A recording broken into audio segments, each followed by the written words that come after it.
Sierra Leone, Africa, a country painstakingly piecing itself back together in the wake of a gruesome civil war.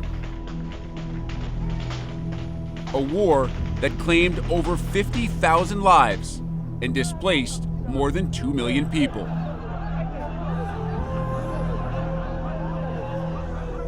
Michigan wide receiver Amara Darboh was born into that bloodshed in 1994, losing his mother and father by the age of 2 to the violence. What went on over there was very tragic. There was a lot of power struggles. I know, like, the rebels were invading people's homes, attacking different cities, and just taking over places and killing pretty much anyone in their way. Destructive. End of the world or something. I don't know. I just don't know how to describe that. Our sisters and brothers kind of protected us from it. Like, every time we walk past dead bodies, you know, like, they would start telling us stories and try to distract us from not noticing how bad things were. It was still a point where Sierra Leone was not a safe place to be, especially as, like, a younger kid, where they could capture you and turn you against your family. I'm very fortunate and blessed that me and my family got the opportunity to leave when we did. Seeking refuge, Darboh and his relatives traveled by foot over 600 miles from their homes in Freetown, Sierra Leone, to the West African country of Gambia, eventually settling in a refugee camp. After a lengthy stay, when Amara was 7 years old, a Christian group sponsored his family and enabled them to move from Africa to Des Moines, Iowa. I was scared because I had never been on a plane and I didn't know where we were going, really. I didn't really know what the United States was, and I felt like there was a lot going on at the same time. We knew America was the place for us to come resettle and be free and go to school and chase dreams and have better opportunities, but yet we never knew how America really looked like. I felt like I didn't fit in at first.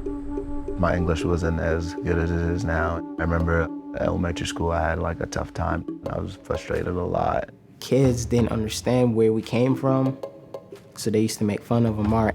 He used to get so mad and lose his temper. Every day we'll have to figure a way out to shield all those distractions. Darboh shielded himself on the athletic fields, where, at age 8, his ability earned him a scholarship to the Iowa Beaverdale Little League and an introduction to Max Schaefer. I met Amara playing Little League baseball at Beaverdale Little League, and he was on my team. He wasn't very good. I think that was my first or second year playing. He helped me a lot. He was really good, and then I would ask him questions because I'm one of those guys. I'm real competitive. Max and Amara, there was some bond there that they just became close friends. And next thing you know, Amara was over more and more and more, so it became more of a fixture around the house. As Amara and Max's friendship grew, the Schaefers were approached by Darboh's older sister Lavetta about legally adopting Amara. I understood that my brother found a family that can give him the life and the opportunity that he needs, and I was happy. My wife at the time and we had wanted to have more children, but we were unable to. As soon as he came into our mix, he was such a pleasant kid. Max and he being the same age, being on the same teams all the time, it just felt natural. It felt like he was always supposed to be with us. I was pumped, obviously. I could actually go out and be like, hey, he's actually my brother. I'm very thankful for them. They didn't have to do what they did. I wouldn't be where I am at today without them. The Schaefer family became one of Darboh's biggest supporters at Dowling Catholic High School, where, as a freshman, Amara took up a sport he had never seriously played. He was so raw. In Sierra Leone, football isn't on their radar. Football didn't come naturally to him, but he just had great athletic ability, and the rest of it, we were able to coach into him and just use his skills to his fullest. His name was just blown all over. Like, hey man, have you heard about Amara Darboh? kid is pretty good. I'm like, huh? Really? Started getting offers and then started seeing that I had the ability to play at the next level. Scholarship offers began to arrive from college football's blue bloods. Amara selected Michigan. First down and 10. Rudon throws a quick slant. It's complete to Darboh. Inside the 10, down to the 9-yard line. That's good for 11 and a first down, Michigan.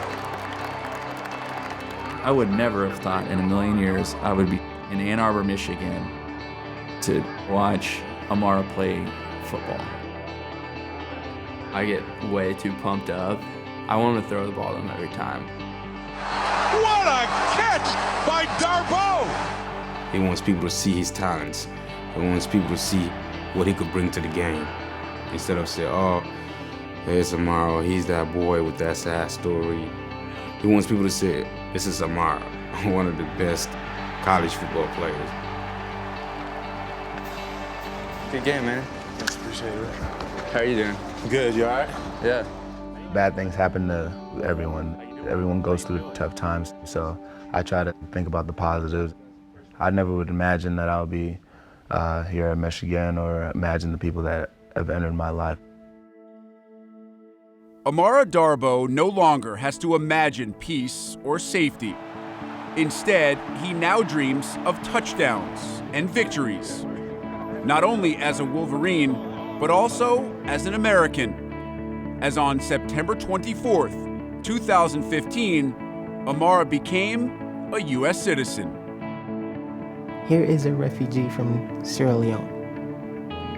Now is in America and doing what not a lot of people can do.